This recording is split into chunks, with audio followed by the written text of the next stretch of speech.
வணக்கம் வெபுட் வியூவர்ஸ், நீங்கள் பாருங்க வெபுட் சேனல். நான் நாங்கள் host Parthi. So first of all வந்து நம்ம ரீசெண்டாக ஒரு சப்ஸ்கிரைபர் வந்து என்ன கேட்டிருந்தாருன்னு கேட்டிங்கன்னா, நம்ம மினேட்டோட்ட நம்ம குராமோட சக்கரை வந்து ஹாஃப் இருக்குல்ல, ஸோ அதை வச்சு நம்ம குராமா வந்து திருப்பி கொண்டு வர முடியுமா, நம்ம குராமா வந்து திருப்பி நம்ம போர்ட்டோட ரிட்டர்ன் ஆக முடியுமான்னு கேட்டிருந்தாரு. அண்ட் இந்த மாதிரி கொஷின்ஸ்க்காக தான் நான் உண்மையாக இந்த சேனல் ஆரம்பிச்சுன்னு கூட சொல்லலாம். ஸோ சிம்பிளாக சொன்னால் நம்ம சேனல் வந்து ஒரு எபிசோட் வைஸ் சேனலாக இருக்காது. நம்ம போர்ட்டில் என்ன நடந்துச்சு இப்படி தான் இருக்காது. ஸோ மோஸ்ட்லி அந்த பையன் இது ஒரு எப்படி சொல்லலாம்னா ஒரு டிஸ்கஷன் சேனல் மாதிரி தான். ஸோ நம்ம அடுத்தடுத்த பிளாட்டில் என்ன நடக்க போகுது அண்ட் எல்லா அனிமேலையும் அப்படி தான் அந்த மேக்ஸிமம் ட்ரை பண்ண வீடியோஸ். ஸோ அதனால் நீங்களுமே அந்த உங்களுக்கு ஏதாவது டவுட்ஸ் இருந்தால் கீழே மறக்காமல் கமெண்ட் லீவ் பண்ணுங்கள். Surely I will make a video of it. And so அதுக்கு முன்னாடி இந்த கொஷின் போகிறதுக்கு முன்னாடி நம்ம குராமா எப்படி ஸ்ப்ளிட் அப் ஆனிச்சு நீங்கள் ஃபஸ்ட் தெரிஞ்சுக்கோங்க. குராமா வந்து ஒரு சக்கரா பேஸ்ட் எனர்ஜி தான். ஒரு குராமா நீங்கள் லைஃப் பீயிங்காக இல்லை அந்த மாதிரிலாம் கேட்டிங்கன்னா, எஸ் நம்ம 10 டெயில்ஸை பிரித்து நம்ம லைஃப் ஃபோர்ஸ் அண்ட் ஆல்சோ சக்கராவையும் நம்ம அகரமும் பிரிச்சிருப்பாரு. ஸோ அந்த சக்கராவையும் நம்ம லைஃப் ஃபோர்ஸையும் பிரிச்சனால என்னாச்சுன்னு கேட்டிங்கன்னா, நம்ம 10 டெயில்ஸ் நம்ம 9 டெயில்ஸ் வரைக்கும் ஸ்ப்ளிட் ஆனிச்சு. அண்ட் இப்படி இருக்கும்போது இந்த 10 டெயில்ஸ் அப்படியே ஸ்ப்ளிட் பண்ணும்போது தன்னோட லைஃப் ஃபோர்ஸையும் கொடுத்துருப்பாங்க. ஸோ அதனால தான் நம்ம 10 டெயில்ஸ் ஒரு எமோஷன்லெஸ்ஸாக இருந்தாலுமே நம்ம ஹகுரோமோ அந்த லைஃப் ஃபோர்ஸையும் சக்கராவையும் ஒன்றா சேர்க்கும் போது ஃபஸ்ட்டு நம்ம எல்லா டெய்ல்டு பீஸுமே ஒரு எமோஷன்லெஸ்ன்னு சொல்ல முடியாது, பட் எமோஷன்ஸ் இருக்கும். பட் போக போக நம்ம Kurama which love the humans most, நம்ம குராமா நம்ம ஹகுரோமோ தன்னோட பிரியும் போதே குராமா ரொம்ப எமோஷனாக இருக்கும். அப்படி இருக்க நம்ம குராமா நம்ம ஹியூமன்ஸை ஒரு ஹேட்ரடாக மாறினது காரணமே நம்ம ஹியூமன்ஸ் நம்ம ஹகுரோமோ சொல்லிக் கொடுத்த எல்லா விஷயங்களுமே வாருக்கோ இல்லை பவர்ஸ்க்கோ யூஸ் பண்ணாங்க. ஸோ நம்ம ஹகுரோமோ என்ன சொல்லிக் கொடுத்தாரு, நம்ம நிஞ்சிட்ஸ் எதுக்கு சொல்லிக் கொடுத்தாருன்னு கேட்டிங்கன்னா, ஒரு செல்ஃப் டிஃபென்ஸ்க்காக தான். அண்ட் அது மட்டும் இல்லாமல் மிகப்பெரிய ஃபோர்ஸ் இப்போ நம்ம ஓட்சுட்சுகி மாதிரி மிகப்பெரிய காகுயா மாதிரி யாராவது வராங்கன்னா இந்த ஹியூமன்ஸ் அவங்களை காப்பாற்றணும் அப்படின்ட்டு. அண்ட் ஆல்சோ நிஞ்சிட்ஸு மூலிமா இவங்களால் அக்ரிகல்ச்சர்லேருந்து நிறைய லிவிங்க்கு நிறைய விஷயங்கள் இம்ப்ரூவ் பண்ண முடியும். ஸோ இதனால சொல்லி கொடுத்தாரு. பட் நம்ம குராமா அதுக்கப்புறம் நம்ம ஹியூமன்ஸ் பார்த்தது எல்லாமே வாருக்கு யூஸ் பண்ணாங்க. ஸோ இதனாலே நம்ம குராமாவுக்கு நம்ம ஹியூமன்ஸ் மேலே பிடிக்காமல் போச்சு. இதுக்கப்புறம் நமக்கு எல்லா கதையும் எப்படி தெரிஞ்சிருக்கும். ஸோ நம்ம Kurama life force plus chakra. And அதனால நம்ம பரியான் மோடில் நம்ம நருட்டோ யூஸ் பண்ணும்போது நம்ம குராமோட லைஃப் ஃபோர்ஸ் யூஸ் பண்ண முடிஞ்சிச்சு. ஸோ லைஃப் ஃபோர்ஸ்னால் சிம்பிள்னா நம்ம சக்கராவுக்கும் லைஃப் ஃபோர்ஸ்க்கு என்னென்னு கேட்டிங்கன்னா, சக்கரா ஒரு பவர் அப் மாதிரி தான். பட் நீங்கள் லைஃப் ஃபோர்ஸுங்கிறது உங்களோட லைஃப் எக்ஸிஸ்டன்ஸ். நம்ம சக்கரா நம்ம ஹியூமன் பீங்ஸ்க்கு முன்னாடியே இருந்துச்சு, பட் யாருமே அதை அன்லாக் பண்ணல. பட் அதுக்கப்புறம் நம்ம ஹகுரோமோ டீச்சிங்ஸ் மூலமாக தான் அன்லாக் பண்ணாங்க. பட் அதுக்கு முன்னாடி நம்ம லைஃப் ஃபோர்ஸ் எல்லாத்தையுமே இருக்கும். லைஃப் ஃபோர்ஸ் இல்லைனா நீங்கள் இறந்துருவீங்க. ஸோ இதான் ஒரு சிம்பிளான விஷயம். அண்ட் இது நம்ம குராமாட்ட இருக்குது. அண்ட் இதனால நம்ம பரியான் மோடில் நம்ம நருட்டோட லைஃப் ஃபோர்ஸ் எடுக்காமல் குராமா தானே சாக்ரிஃபைஸ் பண்ணியிருக்கோம்.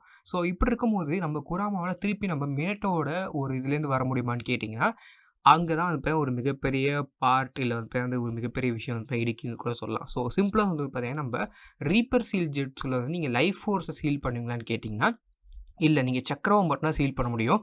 எஸ் இது ஒரு பார்ட் ஆஃப் விஷயம் கூட சொல்லலாம். ஸோ எப்படின்னா நம்ம ரீப்பர் சீல் ஜுட்ஸில் இது வரைக்கும் நம்ம பார்த்த வரைக்கும் நம்ம அந்தளவுக்கு இன்ஃபர்மேஷன் கிடச்சது கிடையாது. பட் மோஸ்ட்லி நம்ம ரீப்பர் சீலில் ஒருத்தவங்களோட சக்கராவே ஒருத்தவங்களோட எக்ஸிஸ்டன்ஸ் லைஃப் ஃபோர்ஸையும் சீல் பண்ண முடியும். பட் அது எந்தளவுக்கு சீல் பண்ண முடியும்னு தெரியல. அண்ட் லைஃப் ஃபோர்ஸை ஸ்ப்ளிட் பண்ண முடியுமான்னு கேட்டிங்கன்னா கஷ்டம். எஸ் லைஃப் ஃபோர்ஸ் ஸ்ப்ளிட் பண்ணுறது ரொம்ப ரொம்ப கஷ்டம். ஸோ ஐ திங்க் நம்ம மினேட்டோ மேபி நம்ம சக்கராவை மட்டும் ஸ்ப்ளிட் பண்ணியிருப்பார் நான் நினைக்கிறேன். பிகாஸ் நீங்கள் பார்க்கும்போது நம்ம லைஃப் ஃபோர்ஸ் ஸ்ப்ளிட் ஆகுமான்னு கேட்டிங்கன்னா கிடையவே கிடையாது. ஏன்னா நம்ம அப்படி பார்த்தீங்கன்னா நம்ம ஜிஞ்சுரிக்கி பிரதர்ஸ் நம்ம 9 டெயில்ஸ் வச்சு நம்ம ஜிஞ்சுரிக்கி கென்காக்கு இருக்காங்களே. ஸோ இந்த 2 பேருமே நம்ம 9 டெயில்ஸ்குள்ளே இருப்பாங்க. அவங்களுக்கு சக்கரா பவர் தான் கிடச்சிருக்கு தவிர லைஃப் ஃபோர்ஸ் கிடச்சிருக்காது. ஸோ அப்படி லைஃப் ஃபோர்ஸ் கிடச்சின்னு வச்சுங்களேன், அவங்களுமே ஜிஞ்சுரிக்கி மாதிரி இல்லாமல் அவங்க நம்ம ஃபுல் டெய்ல்டு பீஸ்ட்டாக ட்ரான்ஸ்ஃபார்ம் ஆக முடியும். ஐ மீன் நம்ம அடுத்த குராமாவும் அவங்களால மாற முடியும்.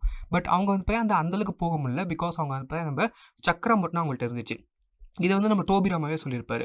ஸோ அப்படி இருக்கும்போது நம்ம மினேட்டோ நம்ம ரீப்பர் சீலை வச்சு நம்ம லைஃப் ஃபோர்ஸை தன்னோட எடுத்திருந்தாருன்னா மேபி அவரால் நம்ம குராமா திருப்பி கொண்டு வர முடியும். பிகாஸ் அந்த குராமாட்ட நம்ம லைஃப் ஃபோர்ஸ் இருந்துச்சு.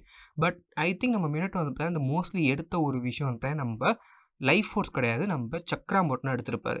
ஸோ அதனால நம்ம குராமா ரொம்ப பவர்ஃபுல்லாக இருந்துமே நம்ம நருட்டோக்கு அந்தளவுக்கு பவர்ஃபுல் கொடுக்க முடியாத ஒரு விஷயம் ஏன்னா 50% ஆஃப் பவர் தான் நம்மள்ட்ட இருந்துச்சு. ஆனால் அது மட்டும் இல்லாமல் நம்ம எமோஷன்ஸ் எடுத்துருப்போன்னு நம்ம சொல்லியிருப்பாரு. ஸோ சிம்பிளாக சொல்லலாம், குராமா கிட்ட அந்த 2 கைண்ட் ஆஃப் எமோஷன்ஸ் இருந்துச்சு. ஒன்று நம்ம ஹகுரோமோ பில்டு பண்ணி அண்ட் ஆல்சோ நம்ம ஹகுரோமோ ட்ரஸ்ட் பண்ண ஒரு எமோஷன்ஸ். அது நம்ம ஹியூமன்ஸ் நல்லவங்க அப்படின்னு சொல்லி நம்பின ஒரு ஒரு என்ன சொல்ல இன்னசென்ட்டான குராமா வந்து முன்னாடி இருந்தாங்களே. ஸோ அந்த ஒரு எமோஷனும் அண்ட் அதுக்கப்புறம் நம்ம ஹியூமன்ஸ் இந்த வார்க்குலாம் போனதுக்கப்புறம் அவங்கள பார்த்து வந்து பிடிக்காம போன ஒரு எமோஷன்ஸ் இருந்துச்சு நம்ம குராமாட்ட. ஸோ சிம்பிளாக சொன்னால் ஒரு குட் டைப் ஆஃப் குராமா, ஒரு பேட் டைப் ஆஃப் குராமான்னு சொல்லிக்கோங்களேன். ஸோ நம்ம ஜாக்கி சான்ல இந்த அது என்ன வெள்ளை புலி மந்திரக்கலா. ஸோ அதை பார்த்தா உங்களுக்கு தெரியும்ல. ஸோ 2 மந்திரக்கல் ஒரு குட் அண்ட் பேடாக பிரிக்கும்ல. ஸோ அதேமாதிரி நம்ம ரீப்பர் சீல் நம்ம நம்ம மினட் மூலியமாக நம்ம ரீப்பர் சீல் மூலியமாக நம்ம குராமா 2ஆக பிரிஞ்சிச்சு. ஆனால் நம்ம குராமாவோட பேட் நேச்சர் நம்ம ஹியூமன்ஸ் ரொம்ப ஹேட் பண்ணுற நேச்சர் நம்ம மினட் எடுத்துக்கிட்டாரு. அண்ட் நம்ம ஹியூமன்ஸ் ஓரளவுக்கு மிக்ஸ்ட் அப் எமோஷன்ஸ் நம்ம நருட்டோட கொடுத்துருப்பாரு. ஸோ இதுதான் இந்த ஹோல் பார்ட் ஆஃப் த நம்ம மினட்டோ ரீப்பர் சீல் ஜூட்ஸு. அண்ட் இப்படி இருக்கும்போது இந்த ரீப்பர் சீல் ஜூட்ஸு மூலயமா நீங்கள் லைஃப் ஃபோர்ஸையும் எடுக்க முடியுமான்னு கேட்டிங்கன்னா எடுக்க முடியாது. அதுக்கான மேஜர் ரீசன், அதுக்கான லைவ் எக்ஸாம்பிள் யாருன்னு கேட்டால் நம்ம ஒரோச்சிமாரு. எஸ், நம்ம லார்ட் தேர்ட் ஹோகாகே இதை பண்ணியிருப்பார். நம்ம ஒரோச்சிமாரோட லைஃப் ஃபோர்ஸ் எடுக்க ட்ரை பண்ணியிருப்பார். பட் நீங்கள் அந்த லைஃப் ஃபோர்ஸ் எடுக்க மாட்டீங்க, சோல் தான் எடுக்க முடியும். அண்ட் நம்ம ஒரோச்சிமாரு திருப்பி வந்திருப்பார். அதுக்கான மெயின் ரீசன் உங்கள் எல்லாருக்குமே தெரிஞ்சிருக்கும். லைஃப் ஃபோர்ஸ் நம்ம ரீப்பர் சீலால் கம்ப்ளீட்டாக டேக் அவே பண்ண முடியாது.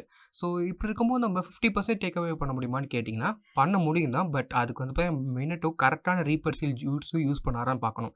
பிகாஸ் நம்ம மினட்டோ யூஸ் பண்ணது ஒரு அன்கம்ப்ளீட்டட் ஜுட்ஸு தான். எஸ், நம்ம ரீப்பர் சீலுங்கிறது ஒரு உசுமாக்கிஸ்கே ரொம்ப ரொம்ப டஃப்பான ஒரு jutsu. Because reaper seal perform பண்ணுறவங்க இறந்துருவாங்க. ஏன்னா அந்த ஜுட்ஸு அவங்களோட ஒரு லைஃப் ஃபோர்ஸுமே எடுத்துக்கும். ஸோ அப்படி இருக்கும்போது இந்த லைஃப் ஃபோர்ஸ் எடுக்கிறது ஒரு பேசிக்கான விஷயம் தான். பட் நம்ம மினட்டை யூஸ் பண்ண ரீப்பர் சீல் நம்ம லைஃப் ஃபோர்ஸை எடுத்துச்சா, நம்ம குராமோட லைஃப் ஃபோர்ஸ் எடுத்துச்சான்னு கேட்டிங்கன்னா கண்டிப்பாக சான்ஸ் கம்மி தான். பிகாஸ் அவர் யூஸ் பண்ணது ஒரு uncompleted version. So completed version எதுன்னு கேட்டிங்கன்னா நம்ம ஒரோச்சிமாரு பர்ஃபார்ம் பண்ணார்ல, நம்ம ரிச்சுவல்ஸோட சேர்ந்து பர்ஃபார்ம் பண்ணார்ல. அண்ட் அது மட்டும் இல்லாமல் அதனால நம்ம ஒரோச்சிமாரோட லைஃப் ஃபோர்ஸ் எடுக்கல. அண்ட் இன்னொரு விஷயம் என்னென்னு கேட்டிங்கன்னா நம்ம ஒரோச்சிமாரு நம்ம அஷிராமா செல்ஸ் மூலிமா இந்த ரீப்பர் சீலையும் நம்ம ரீஅனிமேஷனையும் ரொம்ப ரொம்ப பவர்ஃபுல்லாக இருப்பார். ஸோ இப்படி தான் நம்ம ஒரோச்சிமாரோட இந்த ஜுட்ஸு பர்ஃபெக்ட் பண்ண முடிஞ்சிச்சு. ஸோ இப்படி இருக்கும்போது நம்ம ரீப்பர் சீல் ஜுட்ஸு நம்ம லைஃப் ஃபோர்ஸை எடுத்துக்கும் தான். பட் அந்த லைஃப் ஃபோர்ஸை நீங்கள் திருப்பி கொண்டு வர முடியும்னா நம்ம ரீப்பர் சீல்லேருந்து கொண்டு வர முடியாது. ஸோ அது அகெயின்ஸ்ட் த ரூல் ஆஃப் நம்ம ரீப்பர் சீல். ஸோ நம்ம reverse reaper seal, reverse animation அந்த மாதிரி எதுவுமே கிடையாது. ஸோ அப்படி இருக்கும்போது நீங்கள் நம்ம ரீப்பர் சீலுக்கு நீங்கள் ரிவர்ஸ் பண்ணி நம்ம குராமாவை திருப்பி கொண்டு வர முடியுமான்னு கேட்டிங்கன்னா, ஏன்னா நம்ம லைஃப் ஃபோர்ஸ் எடுத்துருந்தாருன்னு வச்சுப்போமே, நம்ம மினட்டோ ஒரு அன்கம்ப்ளீட்டட் ஜுட்ஸ் யூஸ் பண்ணி வெறும் சீலிங் மட்டும் வெறும் ஹேண்ட் சைன்ஸ் மட்டும் யூஸ் பண்ணி நம்ம ரீப்பர் சீல் பண்ணியிருக்காரு. ஸோ அப்படி இருக்கும்போது மேபி அவரால் இந்த ஒரு லைஃப் ஃபோர்ஸ் எடுக்க முடிஞ்சிச்சுன்னா அவங்க 2 பேரும் திருப்பி கொண்டு வர முடியுமான்னு கேட்டிங்கன்னா கண்டிப்பாக சான்ஸ் கிடையாது. பிகாஸ் லைஃப் ஃபோர்ஸ் என்ன எடுத்தாலுமே நம்ம பாடிஸ் எடுத்துக்காது நம்ம ரீப்பர் சீல். எஸ், நீங்கள் பார்க்கும்போது நம்ம பாடிஸ் நம்ம எடுத்துக்காது. ஸோ நீங்கள் ரீஅனிமேஷனுக்கு பேசிஸான ஒரு விஷயம் பாடி ஒருத்தவங்களோட பாடி இருந்தால் மட்டும் நீங்கள் அந்த ரீஅனிமேஷன் ஜுட்ஸு பர்ஃபார்ம் பண்ண முடியும். ஸோ இது நல்லாவே நம்ம பார்த்துருப்போம். அண்ட் இதனால நம்ம காபுட்டோவில் நம்ம ஜிரேயா சென்சை திருப்பி நம்ம ரீஅனிமேஷனில் கொண்டு வர முடியல. ஏன் ப்ரோ நம்ம ஜிரேயா சென்சை நம்ம ரீஅனிமேஷனில் கொண்டு வர முடியலன்னு கேட்டிங்கன்னா சிம்பிளான ஒரு விஷயம், அவரோட பாடி ரொம்ப ரொம்ப டீப் டவுன் ஆஃப் த வாட்டரில் இருக்கும். ஸோ அப்படி இருக்கும்போது அவரால் கிடைக்கிறது ரொம்ப ரொம்ப கஷ்டமாக இருந்துச்சு. ஆனால் அந்த குறிப்பிட்ட அந்த வார் டைம்குள்ளே நம்ம ஜிரேயா சென்சை திருப்பி கொண்டு வர முடியல. ஸோ நீங்கள் மட்டும் நினச்சி பாருங்களேன், நம்ம ஜிரேயா ரீஅனிமேட் ஆயிருந்தால் எந்த அளவுக்கு ஒரு மேனன்ஸாக இருந்திருப்பாருன்ட்டு. Literally he can also use sage mode. And அது மட்டும் இல்லாமல் ரொம்ப ரொம்ப பவர்ஃபுல்லான ஒருத்தர். கண்டிப்பாக நம்ம காபூட்டோக்கு வாரில் யூஸ்ஃபுல்லாக இருந்திருப்பார். ஸோ அப்படி இருக்கும்போது அவரால் ஏன் இதை பண்ண முடியலன்னு கேட்டிங்கன்னா அந்த பாடி அவர் ரெட்ரீவ் பண்ண முடியல. ஸோ ரீஅனிமேஷன் பாடி வேணும். அண்ட் இப்படி இருக்கும்போது நம்ம ரீஅனிமேஷன் மூலமாக நம்ம குராமாவை திருப்பி கொண்டு வர முடியுமான்னு கேட்டிங்கன்னா கண்டிப்பாக கிடையாது. பிகாஸ் நம்ம இந்த ஒரு சக்ரா நம்ம reaper seal chakra plus life force எடுத்திருந்தாலுமே பாடிஸ் எடுக்க சான்ஸ் இல்லை. ஆனால் நம்ம குராமாவுக்கு ஒரு பாடியே கிடையாது. மேனிஃபெஸ்டேஷன் ஆஃப் த சக்ரா தான் ஒரு ஜிஞ்சுரிக்குள்ளே சீலாக இருக்கும்போது. ஸோ அப்படி இருக்கும்போது நம்ம குராமா திருப்பி கொண்டு வருது இந்த ஒரு மெத்தட் மூலிமா கஷ்டம் தான். பட் கிஷிமோட்டோ எப்படி நினைக்க போகிறான்னு தெரியல.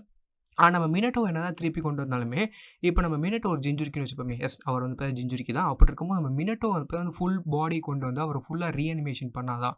லைக் நம்ம மதரா எப்படி அவர் ரீஅனிமேஷன் வெளில ஒரு ரீபார்ன் ஆனாரோ அதே மாதிரி நம்ம கொண்டு வந்தால் மட்டும் பண்ண முடியும். அண்ட் இதுக்கு ஒரு இன்னொரு விஷயமே இருக்குது, நம்ம ரினே ரீபர்த். இந்த ரினே ரீபர்த்துங்கிறது நம்ம சாஸ்கேவால் யூஸ் பண்ண முடியும். பட் இப்போதைக்கு நம்ம சாஸ்கே இருக்கிற நிலைமைக்கு அவரால் பொருட்களை கண்டிப்பாக யூஸ் பண்ண முடியாது. பட் அந்த ரினே ரீபர்த் வச்சு யூஸ் பண்ணி நம்ம குராமா திருப்பி கொண்டு வர முடியுமான்னு சொல்லி ஒரு வீடியோ பார்ப்போம். பட் அதுக்குமே ஒரு பிளாட் இருக்கு என்கிட்ட. நம்ம ரெனே ரீபர்த் நம்ம ரெனேகான் மூலிமா அந்த ஒரு யாரோட சோல்ஸ் சக் பண்ணாங்களோ அவங்களோட சோல்ஸ் மட்டும் தான் திருப்பி அவங்களுக்கு மட்டும் ரீபர்த் கொடுக்க முடியும். அவங்களுக்கு மட்டும் உயிர் கொடுக்க முடியும். ஸோ அதான் வந்து அதோட ஒரு கண்டிஷனுமே. பட் இந்த கண்டிஷன் நம்ம குராமாவுக்கு வந்து சாட்டிஸ்ஃபை ஆகாது. ஸோ அப்படி இருக்கும்போது நம்ம குராமா வந்து எப்படி திருப்பி வரலாம்னு சொல்லி நிறைய வீடியோஸ் டிஸ்கஸ் பண்ணுவோம் guys. ஸோ உங்களுக்கு வந்து இதே மாதிரி வந்து ஏதாவது தியரிஸ் இருந்துச்சா, இல்லை உங்களுக்கு வந்து ஏதாவது டவுட்ஸ் இருந்துச்சுன்னா மறக்காம கமெண்ட்ஸ் லீவ் பண்ணுங்கள். கண்டிப்பாக I will make a video out of it. And also வந்து நம்ம கொஞ்சம் இனிமேல் நம்ம ஹவுஸ் ஆஃப் த டிராகன் பற்றி ஃபோக்கஸ் பண்ணலான்னு இருக்கேன். ஸோ உங்களுக்கு நம்ம House of the Dragon content என்னென்னு வேணும்னு சொல்லி மறக்காம கீழே கமெண்ட் லீவ் பண்ணுங்கள். அதான் கண்டிப்பாக இந்த வீடியோ வந்து பிடிச்சிருக்கேன். பிடிச்சா கீழே மறக்காம ப்ரிஃபர் ஆல் போட்டுங்க guys. And then this was passing off. So goodbye friends.